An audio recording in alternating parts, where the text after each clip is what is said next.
Good morning and afternoon to everyone that's joining us. Thank you for your time and joining us today. Our topic is coronavirus, rethinking everything to enable today's workforce. At Technology Source, we often refer to the elements of business success. This table allows us to quickly communicate the vast offerings we source on behalf of our clients. These range from cybersecurity, business optimization, software and applications, connectivity, voice and communications, marketing services, mobility, and cloud and infrastructure. Good morning, Eric. Where are you joining us from today? Good morning. I'm in San Diego, California. Okay. And today it's not feeling like Seattle, which is great. Good. I hope you're doing safe and sound, and thanks for filling in for Ben. I know I have gotten the chance to work with you for over 5 years now. Found Effortless. You were a chief operating officer at a managed service provider or an MSP in Southern California and worked with Effortless for some of your customers, and then came on board at Effortless as an engineer, and now you're, I think, VP of Cloud at Effortless. Today, I just wanted to ask you, what are some ways that you're helping the healthcare industry, Eric? Well, one of the things that we're doing, Sonia, is our core focus is around compliance. So as an IT company, the way to address compliance isn't necessarily all with IT solutions, but we're out actively looking to solve business problems. So we're implementing IT strategies and IT services in a cohesive ecosystem so that we can solve these business problems. And if you look at this slide, you'll notice that there's 3 segments. The segment to the left, those are all services that we're able to satiate as a business and as a partner inside our data center services. The middle section there, Wi-Fi and the network, that's how we're supporting the office's LAN or network. And then off to the right, these are third-party applications. And I think that this is what's so unique about Effortless Office is we're having to take in consideration all these components, not only the business operation, and the ecosystem of the goals that they need to implement, but different physical assets. We're talking about our data center, which is an extension of their services, their physical network, their LAN, and the third-party applications that they need to run, operate, and function in every single day. And the goal is to understand, what is this delivering? So by looking at delivering an ecosystem, by looking at creating secured on-demand workspaces, what are you delivering? And ideally, it's efficiency. You're trying to make the operations of the business function in a manner that's more efficient. And essentially, us as a service provider, we're trying to take those IT operations off the back of that business so that business can focus on their healthcare. They can focus on their administrative purposes. They don't need to be in 2 businesses where they get to be in 1. And then one of the best ways of doing that is securing the data in a centralized repository. So with us being the data center services, us housing the data in our network, we're able to secure it in a centralized manner and provide decentralized users access to that data. If flexibility is through scale, I think this is really interesting. This is not just for growth. This is also when there's contraction in business. So when services and the number of users fluctuates in a downward trend, it's still a way for operating costs to be maintained at a lower rate. And I think one of the hardest things to do in this compliance era and trying to secure these environments, especially in a distributed manner, is how do you flex that muscle so that you can support all of these users and manage all these users in a cohesive way so that they get the benefit and the business can get the benefit of security. And ultimately, these are the core components as an organization that we're trying to satiate.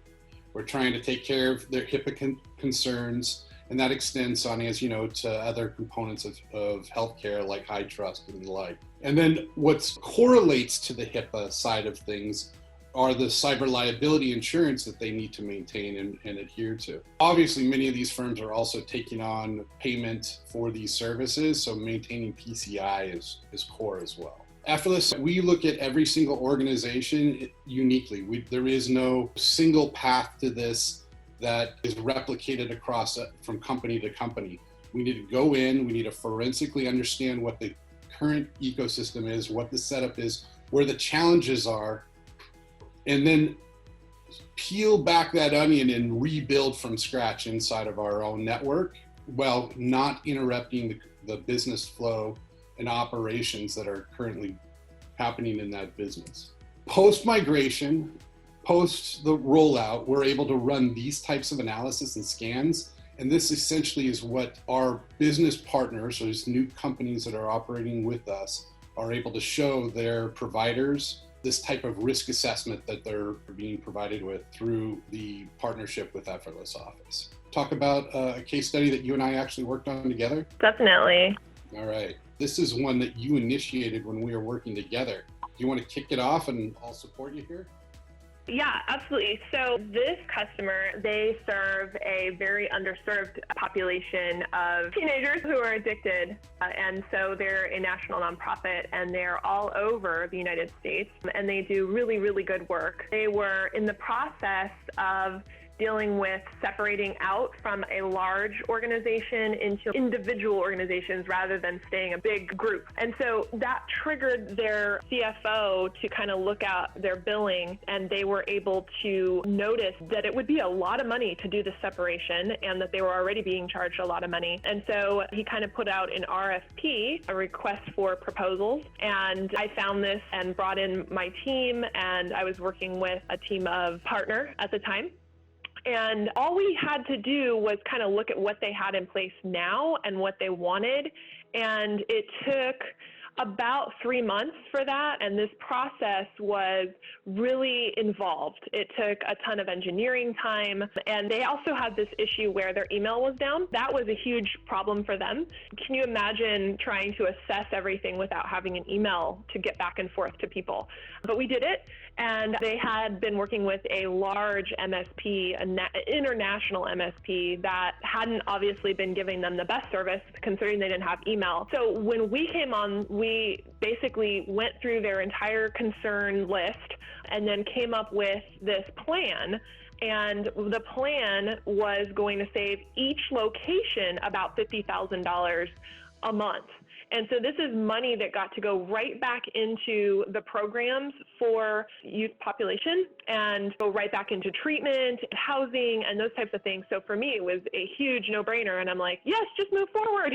Well, it didn't quite move as fast as I wanted, but it actually took another 2 months after that. But after about 5 months of putting together all of the plan and the solution and everything, they moved forward to get all of their locations into the cloud and addressed all of their DR, business continuity. They had email as soon as they started working with us. So a lot of improvements right off the bat.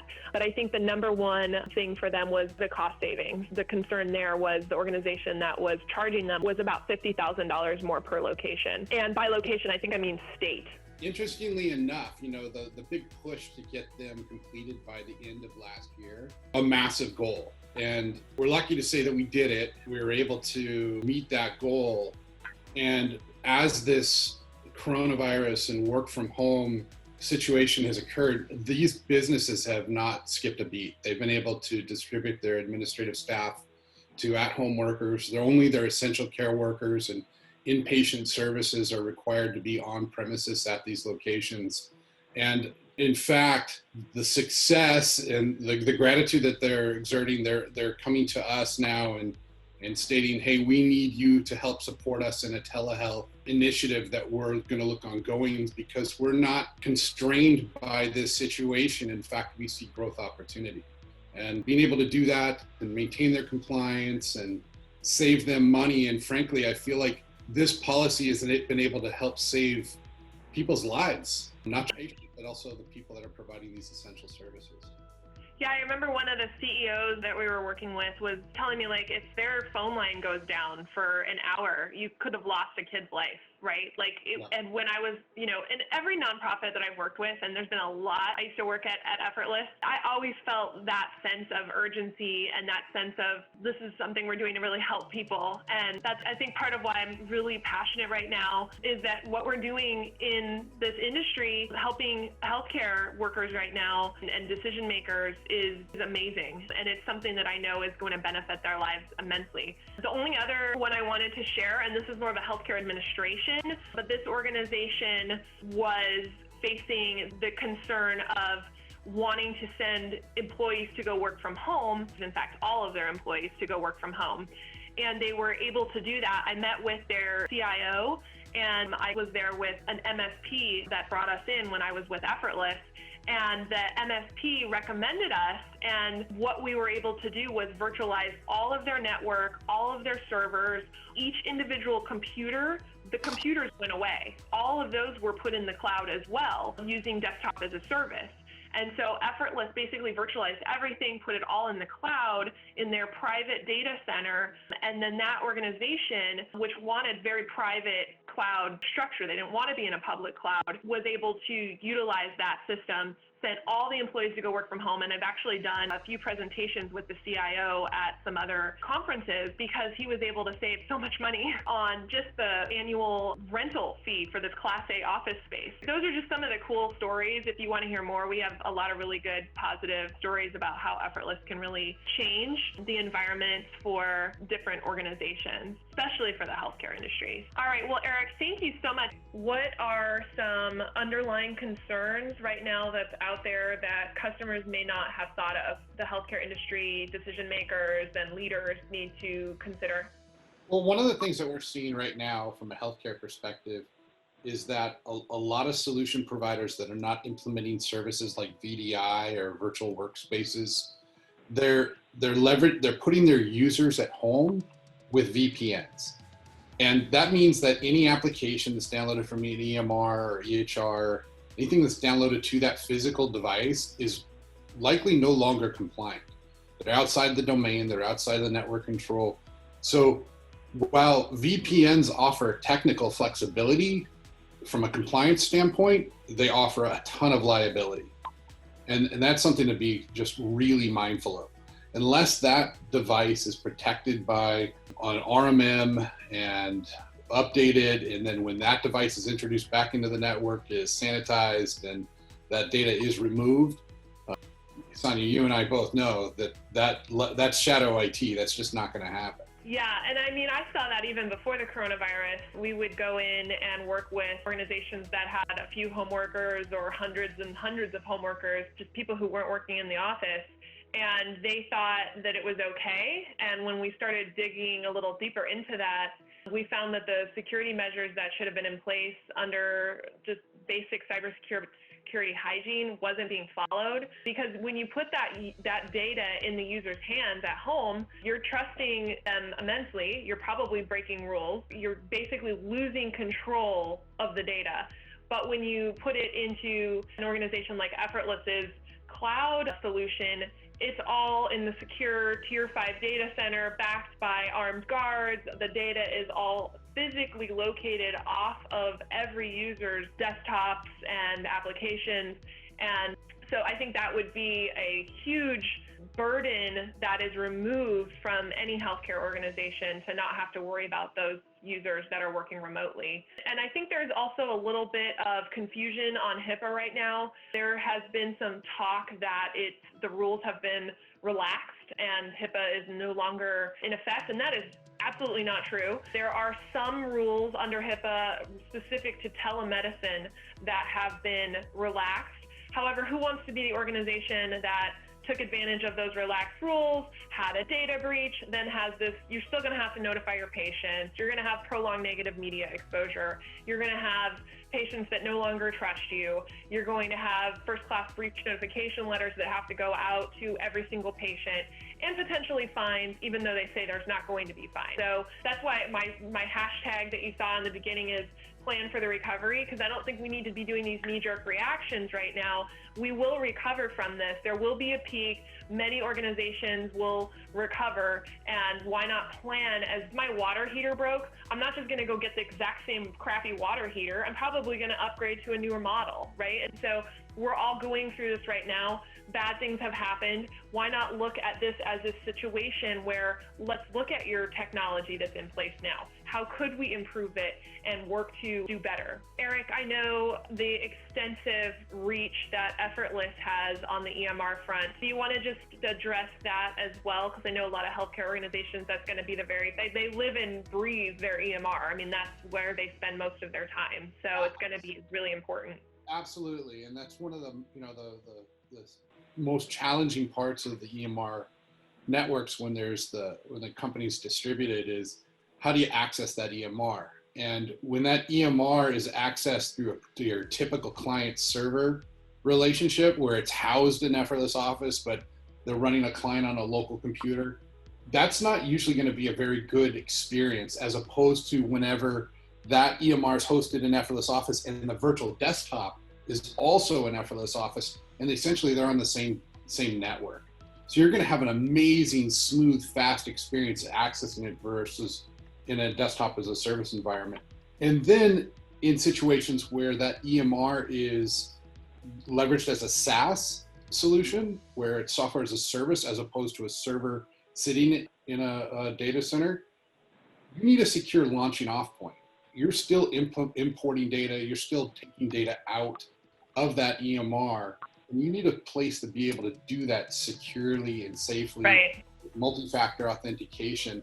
And we work with companies like Matt and Gary's companies all the time, where we're integrating voice platforms and fax platforms into these solutions in a partnership, because many of these medical centers also have contact centers. They have people answering phones. They have people needing to maintain that compliance. I really appreciate you guys. Thank you for all the work you're doing. And I know both organizations have some special offers, just from a helping standpoint, helping your organization. So if you're struggling, if you're looking for any technology solution that maybe some that we didn't even talk about today, just reach out to us and I will close out and let Stephanie also close us out here. Yeah, absolutely. Thank you, Sonia. So again, thanks everyone for your time today. We're going to make this portions of this recording available on our YouTube channel.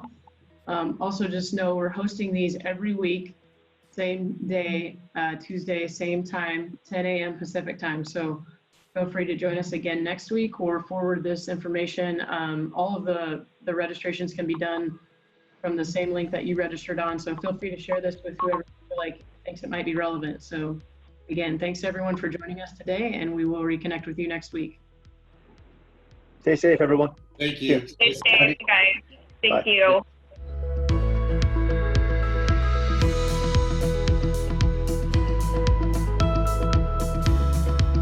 Join us every Tuesday from now till May at 10 a.m. Pacific Time for the Technology Source Virtual Roundtable Series.